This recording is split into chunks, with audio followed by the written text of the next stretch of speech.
বলবো, বাংলাদেশে অনেক বড় বড় রাজনৈতিক দল আছে যাদের কাছে আপনাদের মতো ছোট ছোট রাজনৈতিক দলের কোনো ভ্যালু নাই, মূল্য নাই। আমি আজকে এখানে দাঁড়িয়ে একটা কথা বলে যাই, যদি আপনারা এই ছোট ছোট দলগুলা ক্ষুদ্র ক্ষুদ্র বালুকণা বিন্দু বিন্দু জল গড়ে তুলে একসময় পাহাড় হতো, এই বিষয়টা যদি আপনারা বুঝেন তাহলে আপনারা এই ছোট ছোট দলগুলো একত্রিত হয়ে ঐক্য হয়ে আপনারা একটা বৃহৎ শক্তি ধারণ করতে পারবেন। আমি একটা কথা এখানে বলে রাখি, একটা সংসদে যদি 40টা দল থেকে 40টা প্রতিনিধি যায় তাহলে একটা দলের যে পার্লামেন্ট মেম্বার, সেই পার্লামেন্ট মেম্বার কি দুর্নীতি করতেছে না, কি করতেছে না, স্বৈরতান্ত্রিক গঠন করতেছে, সেই বিষয়ে সে এন্টি হয়ে কথা বলতে পারবে, সেটার প্রতিরোধ গড়ে তুলতে পারবে। কিন্তু একটা দল যদি কোনোদিন একটা পার্লামেন্টে চলে যায় আর এই স্বৈরতন্ত্র গঠন হলে বারবার এরকম একটা অভ্যুত্থান করতে হবে, রক্ত দিতে হবে, জুলাই কেন হাজারো জুলাই এই স্বৈরতন্ত্র এই দেশটিকে মুক্ত করতে পারবে না।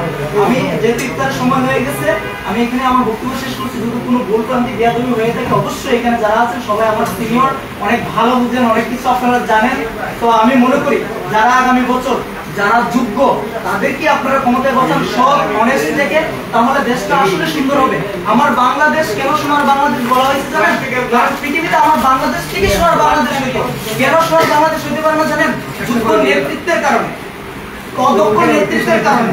বাংলাদেশের পার্লামেন্টে যায় মমতাজ পার্লামেন্টে গিয়ে কি করবে? বাংলাদেশের পার্লামেন্টে যায় মাশরাফির মতো একটা লোক, যায় খেলোয়াড়, খেলার দিকে তার অভিজ্ঞতা, সে কিভাবে কি করবে? সাকিব যায়, ফেসবুক নায়ক দেয়, সে অভিনয় করে, তাহলে তারা কি দেশ চালাবে? একটা পার্লামেন্ট মেম্বার হওয়ার জন্য ন্যূনতম তার 4টা বিষয়ে দক্ষতা এবং জ্ঞান দরকার। প্রথমত হচ্ছে তার অর্থনৈতিক জ্ঞান দরকার, কারণ একটা দেশের মূল চালিকা শক্তি হচ্ছে অর্থনীতি। দ্বিতীয়ত হচ্ছে পলিটিক্যাল জ্ঞান দরকার। তৃতীয়ত হচ্ছে তার হচ্ছে আপনার রাজনৈতিক যে জ্ঞান, গণতান্ত্রিক জ্ঞান দরকার, আইনগত জ্ঞান দরকার। ভাই মনোযোগ দেন, মনোযোগ হচ্ছে কি তার অবশ্যই আইসিটি এআই সম্পর্কে তার 100% জ্ঞান দরকার, তাহলে সে পার্লামেন্ট মেম্বার হিসেবে যোগ্য।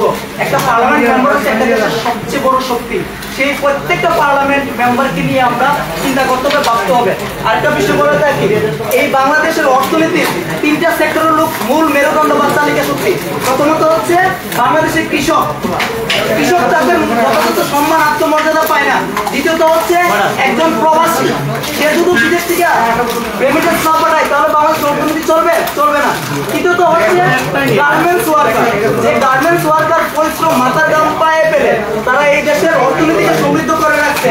এই 3টা সেক্টর মানুষ, তারাই বাংলাদেশের সবচেয়ে বেশি অবহেলিত।